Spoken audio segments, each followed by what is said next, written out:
नमस्ते बच्चों। एसएसएलसी तृतीय भाषा हिंदी 2020 से 2021 साल का पाठ है 4 अभिनव मनुष्य। कविता का षष्ठ पे 2 है। कविता 2 अभिनव मनुष्य। इस कविता के रचयिता हैं कवि रामधारी सिंह दिनकर जी। बच्चों, मेरा नाम अप्पामणि NN, विद्या ज्योति प्रौढ़शाला बेंगलुरु। बच्चों, जिस भावचित्र पे हम इस कविता के रचयिता कवि रामधारी सिंह दिनकर जी हैं और कवि का जन्म सन 1908 को बिहार प्रांत के मुंगेर जिले में हुआ है। He was born in 1908 in Bihar of Munger city. और पहले वे रेडियो विभाग में काम करते थे। He was working in radio station. Then after that सरकारी कॉलेज के प्राध्यापक बने। आगे चलकर वे भारत सरकार के हिंदी सलाहकार के पद पर नियुक्त हुए। He is retired from the Hindi Bharat सरकार, इंडियन गवर्नमेंट ऑफ हिंदी सलाहकार, adviser. From that post he is retired. Then his ಪ್ರಮುಖ ರಚನಾಯೇ हैं, his important books, ಅವರ ಪ್ರಮುಖವಾದ ರಚನಾ ಪುಸ್ತಕಗಳು ಓಂಕಾರ, ರೇಣುಕಾ, ರಸವಂತಿ, ಸಮಧೇನಿ, धूप चाह, कुरुक्षेत्र, बापू, रश्मिरथी आदि etc. These are the important books which he has written. Then he died in 1974. इनका मरण हुआ है 1974 को हुआ है। ಇವರು 1974 ಮರಣವನ್ನು ಹೊಂದಿರ್ತಾರೆ। कवि की हर रचना में हृदय को प्रभावित और उत्साहित करने की पूर्ण शक्ति है। इनकी भाषा सजीव और विषय के अनुकूल है। अभिनव मनुष्य पद्य भाग को कुरुक्षेत्र के षष्ठ सर्ग से लिया गया है। ಅಭಿನವ ಮನುಷ್ಯ ಈ ಒಂದು ಪದ್ಯ ಭಾಗವನ್ನು ಅವರು ಬರೆದಿರತಕ್ಕಂತಹ ಕುರುಕ್ಷೇತ್ರ ಎನ್ನುವಂಥ ಪುಸ್ತಕದಿಂದ ಆರಿಸಿಕೊಳ್ಳಲಾಗಿದೆ. This extract is taken, this poem that is Abhinav Manushya poem is taken from the book which is written Kurukshetra. The examples are there. Renuka book which is written, Rashmirathi. This is an example of those books which is written. Ramdhari Singh Dinkar ji का रचयिता पुस्तक प्रमुख रचनाएं हैं जिसमें एक ए और 2 रेणुका और रश्मिरथी उदाहरण के लिए। बच्चों, अभी पद्य का गायन शुरुआत करें। आप भी एक बार ट्राई कर दो, इसके बाद में। आज की दुनिया विचित्र नवीन, प्रकृति पर सर्वत्र है, विजयी पुरुष आसीन है, बंधे नर के करों में वारी, विद्युत भाप हुक्म पर चढ़ता उतरता है, पवन का ताप है, नहीं बाकी कहीं व्यवधान, लांग सकता नर सरित गिरि सिंधु एक समान।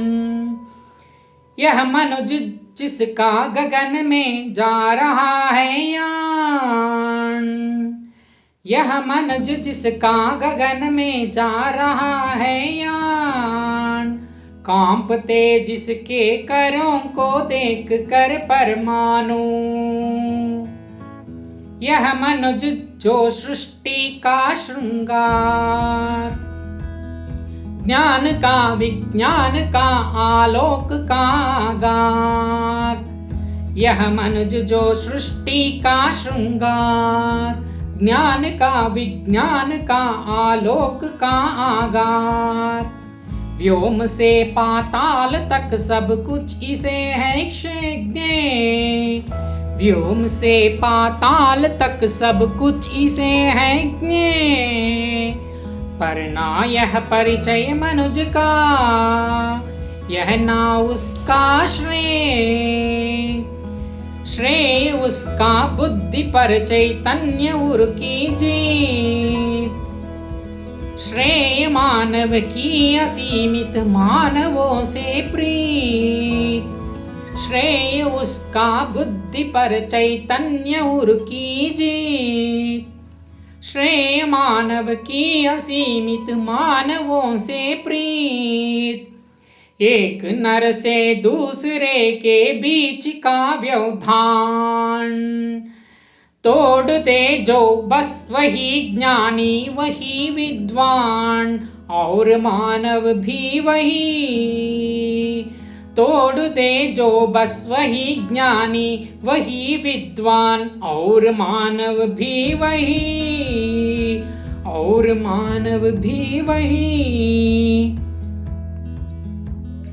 बच्चों, अभी अभिनव मनुष्य का गायन हो गया है। पाठ पद्य का प्रवेश करें। इस कविता के द्वारा बच्चे स्नेह, मानवीयता, भाईचारा आदि का महत्व समझ सकते हैं। इस ಕವಿತಾ के द्वारा ಅಂದ್ರೆ ಈ ಕವಿತೆಯ ಮುಖಾಂತರ ಮಕ್ಕಳು ನೀವು ಏನು ಕಲಿತೀರಾ ಅಂತ ಹೇಳಿದ್ರೆ, ಅಂದ್ರೆ ಈ ಪೋಯಮ್ ಅಲ್ಲಿ ನಿಮಗೆ ಕವಿ ಏನು ಮುಖ್ಯವಾಗಿ ಹೇಳ್ಕೊಡ್ತಿದ್ದಾರೆ ಅಂತ ಹೇಳಿದ್ರೆ, ಮಾನವೀಯತಾ ಮತ್ತು ಸ್ನೇಹ ಭಾವನೆ, ಭಾಯಿಚಾರ, ಬ್ರದರ್ಹುಡ್ ಇಂತಹ ಒಂದು ಭಾವನೆಗಳ ಮಹತ್ವವನ್ನು ನಿಮಗೆ ಈ ಪದ್ಯದ ಮುಖಾಂತರ ತಿಳಿಸಿಕೊಡ್ಲಿಕ್ಕಿದ್ದಾರೆ। बच्चों, इस कविता में रामधारी कवि रामधारी सिंह दिनकर जी ने कहते हैं कि स्नेह, मानवीयता, भाईचारे का भाव जगाने का समझ सकते हैं। आदि इस भाईचारे या मानवीयता, स्नेह भाव का महत्व समझाने का सीख सकती हैं। Means you are going to learn all these three of importance also. Ramdhari Singh Dinkar ji प्रस्तुत कविता अभिनव मनुष्य द्वारा स्नेह, मानवीयता, भाईचारा आदि का महत्व समझ सकते हैं। Let me go for the first paragraph, that is आज की दुनिया विचित्र नवीन। आज की दुनिया, दुनिया means world, is it not? Okay, दुनिया means वर्ल्ड है, ಪ್ರಪಂಚ ಅಲ್ವಾ? ದುನಿಯಾ ಅಂದರೆ ಪ್ರಪಂಚ.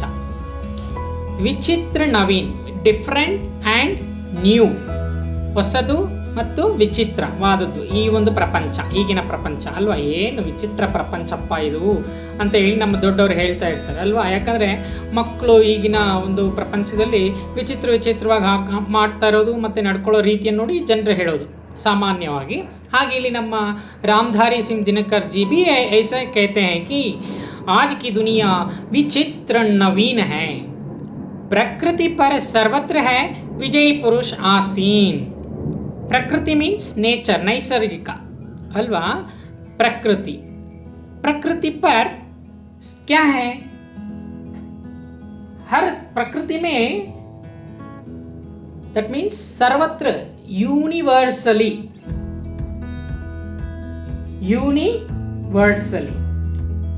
ಅಂದರೆ ಪ್ರಪಂಚದಲ್ಲಿ ಎಲ್ಲವೂ ಇದೆ, ಸಕಲವೂ ಇದೆ. ಅದರಲ್ಲಿ ಮನುಷ್ಯ ಏನಾಗಿದ್ದಾನೆ, ಅದನ್ನೆಲ್ಲ ಜಯಶೀಲನಾಗಿ ಆಸೀನನಾಗಿದ್ದಾನೆ. He is got victorious from the nature. Victorious. ಆಸೀನ್ ಮೀನ್ಸ್ ಸೆಡೆಂಟರಿ, ಹೀಗೆ ಕುಳಿತಿದ್ದಾನೆ. ಬಂದೆ ನರ್ಕೆ ಕರೋಮೆ ವಾರಿ ವಿದ್ಯುತ್ ಭಾ. ಬಂದೆ ಮೀನ್ಸ್ ಟೈಡ್ ಅಪ್, ನರ್ ಅಂದರೆ ಮನುಷ್ಯ, ಕರೋ ಅಂದರೆ ಕೈ, ಹಾತ್. ವಾರಿ ಮೀನ್ಸ್ ವಾಟರ್, ವಿದ್ಯುತ್ means electricity, hydroelectric power station, this is just for example. And bhap means vapor. ಹುಕುಂ ಪರ್ ಚಡ್ತಾ ಉತ್ತರ್ತಾ ಹೈ, ಇದೆಲ್ಲ ಮಾನವನ ಕೈಯಿಂದ ಅವನ ಒಂದು ಆಜ್ಞೆಯ ಅನುಸಾರವಾಗಿ ಅದು ಆನ್ ಆಗೋದು, ಆಫ್ ಆಗೋದು. ಈಗ ನಾವು ಫ್ಯಾನ್ ಬೇಕು, ಟಿ ವಿ ಬೇಕು, ಆನ್ ಮಾಡ್ತೀವಿ. ಹಾಗೆ ನೀರು ಟ್ಯಾಪಿಂದ ಬೇಕು, ಆನ್ ಮಾಡ್ತೀವಿ. Is it not? This all happens through by the human hand, is it not? पवन का ताप है नहीं बाकी कहीं व्यवधान. I told you hukum means order, right? Then pavan means air, vayu. Tap andre heat, tapaman, heat, tapa. Vyavadhan means interruption. So now in this para is telling that, what is telling? The poet explains that the man should learn honesty in life. He can conquer the nature. But living in humanity is very important. He should love others. He should not be cruel or selfish. He should treat others equal. ಅಂದ್ರೆ ಏನು ಹೇಳಕ್ಕೆ ಬರ್ತಿದ್ದಾರೆ ಅಂತ ಹೇಳಿದ್ರೆ, ಕವಿ ರಾಮಧಾರಿ ಸಿಂಗ್ ದಿನಕರ್ಜಿ ಅವರು, ಇಂದಿನ ಯುಗ ವೈಜ್ಞಾನಿಕ ಯುಗ, ಆಧುನಿಕ ಯುಗ ಎನಿಸಿದ್ದು ಒಂದು ರೀತಿಯ ವಿಚಿತ್ರ ಯುಗವಾಗಿದೆ ಎಂದು ಹೇಳಬಹುದು. ಏಕೆಂದರೆ ಎಲ್ಲೆಡೆ ಅಂದರೆ ಮನುಷ್ಯ ಪ್ರಕೃತಿಯ ಮೇಲೆ ತನ್ನ ಅಧಿಕಾರವನ್ನು ನಡೆಸುತ್ತಿದ್ದಾನೆ. Is ruling on nature. ಇಂದು ಮಳೆ, ವಿದ್ಯುತ್, ಮಳೆ ಅಂದರೆ ವಾರಿ, ವಿದ್ಯುತ್ ಅಂದರೆ ಎಲೆಕ್ಟ್ರಿಸಿಟಿ ಅಲ್ವಾ? ಏನು ಮಾಡ್ತಿದ್ದಾನೆ? ಆವಿ ಅಂದರೆ ವೇಪರ್, ಎಲ್ಲವೂ ಮಾನವನ ಮುಷ್ಟಿಯಲ್ಲಿ ಕೈಯಲ್ಲಿದೆ. ಗಾಳಿ ಬಿಸಿಲುಗಳ ಮೇಲೂ ಮನುಷ್ಯ ತನ್ನ ಅಧಿಕಾರವನ್ನು ನಡೆಸುತ್ತಿದ್ದಾನೆ. ಅಲ್ಲಿ ಮಾತ್ರ ಅಲ್ಲ, ನಹಿ ಬಾಕಿ ಕಹಿ ವ್ಯವಧಾನ್, ಲಾಂಗ್ ಸಕ್ತ ನರಸರಿತ್ ಗಿರಿ ಸಿಂಧು ಏಕ್ ಸಮಾನ್. ಇಷ್ಟರ ಮಾತ್ರವಲ್ಲ, ಇಂದು ಮನುಷ್ಯ ವಿಶಾಲವಾದ ಸಮುದ್ರವನ್ನು, ಎತ್ತರವಾದ ಗಿರಿ ಶಿಖರಗಳನ್ನು ಬಹಳ ಸುಲಭವಾಗಿ ದಾಟಿ ಮುಂದೆ ಹೋಗಬಲ್ಲವನಾಗಿದ್ದಾನೆ. ಅವನೀಗ ಎಲ್ಲ ಕಡೆ ದಾಟಿ ಹೋಗ್ಲಿಕ್ಕೆ ಸಿದ್ಧ ಆಗ್ಬಿಟ್ಟಿದೆ. ಯಾವುದೇ ಬಾಕಿ ಅಲ್ಲ ಅಲ್ವಾ? ಓಷನ್ ಆಗಿರ್ಬೋದು, ನದಿ ಆಗಿರ್ಬೋದು, ಶಿಖರ, ಬೆಟ್ಟ, ಎವ್ರಿಥಿಂಗ್ ಈ ಕ್ಯಾನ್ ಪಾರ್ ಕರ್ ಸಕ್ತೆ ಹೈ. ಅವನು ಎಲ್ಲವನ್ನು ದಾಟಿ ಹೋಗಬಲ್ಲ, ನೀರಿನಲ್ಲಿ ಮುಳುಗಿ ಒಳಗಡೆ ಏನಿದೆ ಅಂತ ನೋಡಬಲ್ಲ, ಮತ್ತು he can also climb the mountains. So such kind of knowledge he is having. The next paragraph, यह मनुज जिसका गगन में जा रहा है यान, कांपते जिसके करों को देखकर परमाणु. Means कवि was telling, कवि ऐसे कहते हुए कि आज पुरुष प्रकृति पर अपना अधिकार प्राप्त कर चुका है. आज हवा, जल, विद्युत, भाव सभी को मानव अपने मुट्ठी में बांध रखा है. मनुष्य प्रकृति पर हुक्म चलाने लगा है. पवन तथा ताप भी मनुष्य को हुक्म पर पालन करने लगे हैं. आज मनुष्य बहुत ही आसानी से समुद्र, पर्वत आदि को पार कर सकता है. जैसे कहते के समय यह कहते हैं कि आज गगन में यान करने वाला मनुष्य को देखकर परमाणु भी कांपने लगते हैं. मीन्स ಇವತ್ತು ಗಗನದಲ್ಲಿ ಯಾನ ಮಾಡ್ತಿರ್ತಕ್ಕಂತಹ ಮನುಷ್ಯನ ನೋಡಿ ಪರಮಾಣು ಕೂಡ ಏನು ಮಾಡುತ್ತೆ? ನಡುಗುತ್ತಿದೆ. They are also getting fear, क्योंकि यह परमाणु भगवान की सुंदर सृष्टि क्षण मात्र में नाश कर देता है. Nuclears, it will be get exploited very quickly. This is by the nature ಅಲ್ವಾ? ಇದು ನಮ್ಮ ಒಂದು ಸೃಷ್ಟಿ ನಿಯಮ. ಇದನ್ನು ಹಾಳು ಮಾಡೋದು ಯಾರು? ಮಾನವ, ಮನುಷ್ಯ. ಅದಕ್ಕೆ ಅವು it is get fear. So ಅದು ಏನು ಮಾಡುತ್ತೆ? ಭಯಪಡುತ್ತೆ ಅಲ್ವಾ? ಅದನ್ನೇ ಹೇಳಿದ್ರು, ಇಂದು ಮನುಷ್ಯ ನಡೆಸುತ್ತಿರುವ ಗಗನಯಾನವನ್ನು ಕಂಡು ಪರಮಾಣುವು ಅದು ಕೂಡ ನಡುಗುತ್ತೆ. ಇಂದು ಮನುಷ್ಯ ಸೃಷ್ಟಿಯ ಶೃಂಗಾರವನ್ನು, ಅದರ ಜ್ಞಾನ ವಿಜ್ಞಾನವನ್ನು, ಅದರ ಪ್ರಕಾಶ ಎಲ್ಲವನ್ನು ಗ್ರಹಿಸಿ ತನ್ನ ಅನುಕೂಲತೆಗೆ ತಕ್ಕಂತೆ ಮಾರ್ಪಾಡು ಮಾಡಿಕೊಂಡಿದ್ದಾನೆ. ಅಂದರೆ ಪ್ಯಾರನಲ್ಲಿ ಏನು ಹೇಳ್ತಿದ್ದ ನೋಡಿ, ಅವನು ಹೋಗ್ತಾ ಇದ್ದಾನೆ, ಗಗನದಲ್ಲಿ ಯಾನವನ್ನು ಮಾಡ್ತಿದ್ದಾನೆ. ಇವನ್ನೆಲ್ಲ ನೋಡಿರ್ತಕ್ಕಂತಹ ಈ ಪರಮಾಣು ಅಂದರೆ ನ್ಯೂಕ್ಲಿಯರ್ಸ್ ಏನು ಮಾಡುತ್ತೆ, ಕೋಪಗೊಳ್ಳುತ್ತೆ, ನಡುಗತ್ತೆ, ಭಯ ಪಡ್ತವೆ ಅಲ್ವಾ. ಪರಮಾಣು ಅಂದರೆ ನ್ಯೂಕ್ಲಿಯರ್. ಹಾಗೆ here in this second thing is telling, ಅವನು ಏನು ಮಾಡ್ತಿದ್ದಾನೆ ಅಂತ ಹೇಳಿದ್ರೆ, is telling that now it is a scientific age and modern age, it is strange periods also. He has control over the nature like rain, electricity that we also said right in first paragraph. Even he wants to rule air, sun rays also. Now he can easily climb huge mountains and he can cross big oceans. He has all information about land, ocean, space and many things. But now he started to move in the sky also with the help of aeroplanes.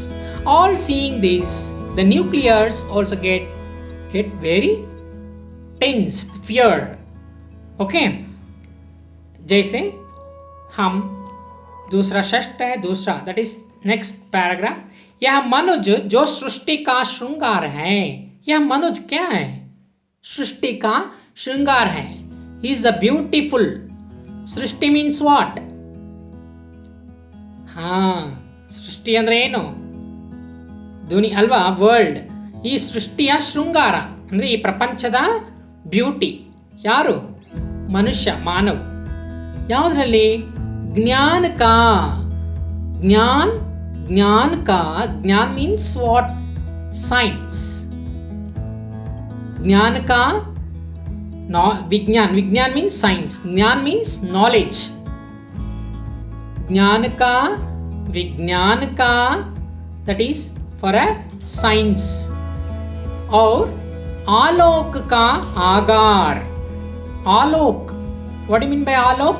Enlightenment का आगार. आगार ಅಂದ್ರೆ depot. It's a depot. आगार means depot. व्योम से पाताल तक. व्योम means sky. ಪಾತಾಳ ಕೇಳ್ತೀವಿ ನಾವು, ಅಥಳ ವಿತಲ ಸುತಲ ಪಾತಾಳ ಲೋಕಗಳು ಅಲ್ವಾ. ಅತಲ ವಿತಲ ಸುತಲ ಪಾತಾಳ, 4 ಲೋಕ. ಪಾತಾಳ ಅನ್ನೋದು ಭೂಮಿ ಕೆಳಗಡೆ ಅಲ್ವಾ. ತಕ್ ಅಂದರೆ ಆಕಾಶದಿಂದ ಭೂಮಿ ಒಳಗೆ ತನಕನೂ ಮನುಷ್ಯನಿಗೆ ಎಲ್ಲನೂ ಗೊತ್ತಿದೆ ಅಂತ. ತಕ್ ಸಬ್ ಕುಚ್ ಇಸೆ ಹೈ ಜ್ಞೇಯ. ಜ್ಞೇಯ ಮೀನ್ಸ್ ನೋವೆಬಲ್, ಗೊತ್ತಿದೆ. ಪರ್ ನಾಯ ಪರಿಚಯ ಮನುಜಕ. ಆದರೆ ಇದು ಮನುಷ್ಯನಲ್ಲಿ ಇಲ್ವಲ್ಲ ಪರಿಚಯ. ನಾಯ ಪರಿಚಯ ಮನುಜಕ, ಇದನ್ನೆಲ್ಲ ಗೊತ್ತಿರೋ ಮನುಷ್ಯನಿಗೆ ಮನುಷ್ಯನ ವ್ಯಾಲ್ಯೂನೇ ಗೊತ್ತಿಲ್ಲ. He doesn't know the value of the human being. ಯಹನಾ ಉಸ್ಕಾ ಶ್ರೇಯ. ಅಂದ್ರೆ इज टेलिंग दैट कवि मनुष्य समझते हैं कि कहते हैं कि यह मनुष्य प्रकृति सृष्टि का श्रृंगार है. यह ज्ञान का, विज्ञान का, आलोक का आगार है जो सब कुछ कह जाता है. आकाश पाताल के बारे में इन्हें सब कुछ पता है. इतना सब जानने वाले मनुष्य अपने साथ में रहने वाले मनुष्य के बारे में कुछ नहीं जाना पा रहा है. इससे किस तरह श्रेय होगा. मीन्स ಅಂದರೆ ಏನು ಹೇಳ್ತಾರೆ ಅಂತ ಹೇಳಿದ್ರೆ, ಇವನು ಸೃಷ್ಟಿಯ ಶೃಂಗಾರ ಹೌದಲ್ವಾ. ಹಾಗಿದ್ಮೇಲೆ ಅದನ್ನ ಎಲ್ಲವನ್ನೂ ಗೊತ್ತಿರೋನು, ಜ್ಞಾನವನ್ನು, ಅದರ ಪ್ರಕಾಶ ಮತ್ತು ಇವೆಲ್ಲ ಕೂಡ ಅವನು ಗ್ರಹಿಸ್ಕೊಂಡಿರ್ತಾನೆ. ಶಿಖರ ಹತ್ತೋದೆಲ್ಲ ಕೂಡ ಗ್ರಹಿಸ್ಕೊಂಡಿದ್ದಾನೆ. ಬಟ್ ಆದರೆ ಜ್ಞಾನ, ವಿಜ್ಞಾನ ಎಲ್ಲವನ್ನು ಕೂಡ ಗೊತ್ತಿದ್ದಾನೆ. ಅವನು ಗೊತ್ತಿದೆ, ಗ್ರಹಿಸಿ ತನ್ನ ಅನುಕೂಲತೆಗೆ ತಕ್ಕಂತೆ ಮಾರ್ಪಾಡು ಮಾಡಿಕೊಳ್ಳುತ್ತಿದ್ದಾನೆ. ಆಕಾಶ ಪಾತಾಳಗಳ ಸಂಪೂರ್ಣ ಮಾಹಿತಿ ಅವನಿಗೆ ತಿಳಿದಿದೆ. ಇಷ್ಟೆಲ್ಲ ಸಾಧಿಸಿರುವ ಮನುಷ್ಯ ಮತ್ತೊಬ್ಬ ಮನುಷ್ಯನ ಬಗ್ಗೆ ತಿಳಿದುಕೊಂಡಾಗ ಮಾತ್ರ ಆತ ಮನುಷ್ಯ ಆಗೋದು. ಅವನು ತಿಳಿದುಕೊಂಡಿಲ್ವಲ್ಲ ಅಲ್ವಾ. ಇಷ್ಟೆಲ್ಲ ಗೊತ್ತಿರೋ ಮನುಷ್ಯ ಅದನ್ನು ತಿಳ್ಕೊಬೇಕು. ನೆಕ್ಸ್ಟ್ ಏನು ಹೇಳ್ತಿದ್ದಾರೆ, ನೆಕ್ಸ್ಟ್ ಇಸ್ ಶ್ರೇಯ ಉಸ್ಕಾ ಬುದ್ಧಿ ಪರ ಚೈತನ್ಯವರು ಕೀ ಜೀತ್. ಶ್ರೇಯ ಮೀನ್ಸ್ ಕ್ರೆಡಿಟ್. ಬುದ್ಧಿ ಪರ ಚೈತನ್ಯ ಉರುಕಿ ಜೀತ್. जीत means victory, right? Universal self, चैतन्य, सोल, आत्मा, जीत, विन, ओके? एंड श्रेय मानव की असीमित, असीमित मीन्स विदाउट लिमिटेड, सीमित मीन्स सीमित, असीमित विलोम शब्द है। मानवों से प्रीत, मनुष्यर, मानवों मतलब मनुष्यರು, मानवरू, ह्यूमन्स। प्रीत मीन्स अफेक्शन। एक नर से दूसरे के बीच का व्यवधान, ಒಬ್ಬರಿಗೊಬ್ಬರು ಹೊಡೆದಾಟ ಏಕೆ, ಗುದ್ದಾಟ ಏಕೆ, ಒಬ್ಬರಿಗೊಬ್ಬರು ಡಿವಿಷನ್ ಮಾಡ್ಕೊಳ್ಳೋದು, ವ್ಯವಧಾನ ಅಂದರೆ ಡಿವೈಡರ್, ವಿಚ್ಛೇದನ ಆಗುವುದು, ಅದು ಡಿವೈಡ್ ಆಗುವುದು ಅಂತ ಹೇಳ್ತೀವಿ, ಡಿವೈಡರ್ ಭಾಗಗಳಾಗುವುದು। तोड़दे जो बस वही ज्ञानी वही विद्वान और मानव भी वही। ಅವಾಗ ಅವನು ಮನುಷ್ಯ ಅಂತ ಅನಿಸ್ಕೋತಾನೆ, means but knowledgeable man should know other man also, ನಾನೆಲ್ಲ ಕಲ್ತಿದ್ದೀನಿ ಅನ್ನೋದಲ್ಲ। He should respect others, he should treat others as a human beings, he should extend his friendliness and love to each and every one. This is the ambition of the poet Ramdhari Singh Dinakar. Means जो मनुष्य हृदय से और एक मन को जीवन है, जब मनुष्य अन्य मनुष्य के प्यार को पाता है तभी तो मनुष्य जन्म सार्थक होता है।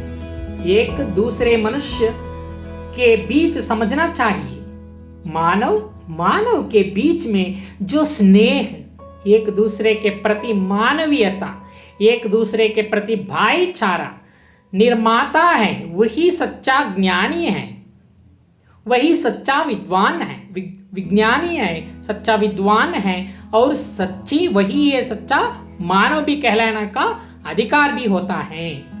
इसके बिना मानव नहीं कहलाता है। इस नीति संदेश को कवि इस कविता का द्वारा प्रस्तुत करते हैं। ಅಂದ್ರೆ ಇಷ್ಟೆಲ್ಲ ಸಾಧಿಸಿರ್ತಕ್ಕಂಥ ಮನುಷ್ಯ ಮತ್ತೊಬ್ಬ ಮನುಷ್ಯನ ಬಗ್ಗೆ ತಿಳಿದುಕೊಂಡಾಗ ಮಾತ್ರ ಆತ ಮನುಷ್ಯನೆನಿಸಿಕೊಳ್ಳಬಲ್ಲ. ಮತ್ತೊಬ್ಬ ಮನುಷ್ಯನ ಬುದ್ಧಿಮತ್ತೆಯನ್ನು, ಆತನ ಚೈತನ್ಯವನ್ನು ಗೌರವಿಸಬೇಕು. ಮತ್ತೊಬ್ಬ ಮನುಷ್ಯನ ಹೃದಯವನ್ನು ಗೆಲ್ಲುವುದು, ಮಾನವನನ್ನು ಪ್ರೀತಿಸುವುದು, ಅವನ್ನು ಗೌರವಿಸುವುದು, ಸ್ನೇಹ ಸಂಬಂಧವನ್ನು ರೂಢಿಸಿಕೊಂಡಾಗ ಮಾತ್ರ ಮನುಷ್ಯ ನಿಜವಾದ ಜ್ಞಾನಿಯಾಗುತ್ತಾನೆ ಅಲ್ವಾ? ಅವಾಗ ತಾನೆ ವಹಿಯೇ ज्ञानी और विज्ञान और विद्वान और मानव भी कहलाने का अधिकार होता है ಅಂತ ಹೇಳ್ತಿದ್ದಾರೆ। ಇದು ऐसे ही कवि का संदेश दिया हुआ है। और कविता का आशय है कि इस पद्यभाग में वैज्ञानिक युग में और आधुनिक मानव का विश्लेषण हुआ है। कवि दिनकर जी इस कविता द्वारा यह संदेश देना चाहते हैं कि आज के मानव ने प्रकृति के हर तत्व पर विजय प्राप्त कर ली है, परंतु कैसी विडंबना है कि उसने स्वयं को नहीं पहचाना, अपने भाईचारे को नहीं समझा। प्रकृति पर विजय प्राप्त करना मनुष्य की साधना है। मानव के बीच स्नेह का बांध बांधना मानव की सिद्धि है। जो मानव दूसरे मानव से प्रेम का रिश्ता जोड़कर आपस की दूरी को मिटाए, वही मानव कहलाने का अधिकारी होगा। और अभिनव मनुष्य पद्य संपूर्ण है। अभी बच्चों याद दिलाने के संकेत हैं। इस पद्य में क्या क्या याद रखना? पहला है, इस कविता के द्वारा कवि बच्चों में स्नेह भाव, भाईचारा, मानवीयता आदि भावना जगाना चाहते हैं। नेक्स्ट, आज की दुनिया विचित्र और नवीन है। सबको मालूम है ना, आज की दुनिया विचित्र और नवीन है। तीसरा, थर्ड वन, मानव प्रकृति के हर तत्व पर विजय प्राप्त कर लिया है। नेक्स्ट, उसके एक हुक्म पर पानी, विद्युत और भाप आता जाता है, उतरता चढ़ता जैसे, है ना। नेक्स्ट, आज का मानव नदी सागर को पार कर सकता है, पहाड़ों पर भी चढ़ सकता है। It's not, he can across river and ocean and also mountains. आकाश में उसका यान पहुंच सकता है, किसी ग्रह पर वह पहुंच सकता है। He can go to a sky, to any of what graha, any of the solar system also he can reach. Next, मानव के हाथों को देखकर परमाणु भी कांपता है। मानव के हाथों क्या करते हैं? परमाणु देखकर कांपते हैं कि कहीं वह प्रकृति के किसी भाग को उड़ा ना दे। मनुष्य तो सृष्टि का श्रृंगार है, उसमें ज्ञान, विज्ञान और प्रकाश का आगार है। मानव आकाश से पाताल तक सब विचारों को जानता है ना बच्चों? आकाश, पाताल और सबका विचार मानव जानते हैं। आज का मानव, मनुष्य की यह जानकारी ही उसकी महानता नहीं है। Getting knowledge is not important. मानव की महानता वह है जो अब दैट इज अपनी अवर बुद्धि बल से अधिक मन की भावनाओं पर अंकुश डालकर जिए।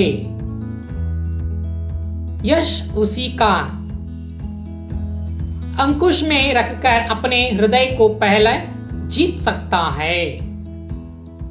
जो मानव दूसरों की भावनाओं को समझ सकता है, दूसरों के लिए सचेता, दूसरों के लिए क्या करना? सोचता है, सोचना, और वही मानव कहलाने का अधिकार होगा। He should think of other human being also. Then only he'll be also called as he's a human.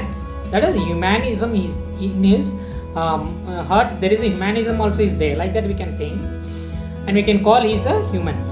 मानव भी वही है, ज्ञानी भी वही है, विद्वान भी वही है, जो दूसरों की भावनाओं समझकर उनके साथ अच्छे व्यवहार करता है। So then only we can call he's a human, he's a skilled person, he's a like that we can call ज्ञान, विज्ञान, like that, और ज्ञानी, विद्वान, what we say that we can call. Okay, बच्चों धन्यवाद। आज का कक्षा संपूर्ण होगा। अभिनव मनुष्य।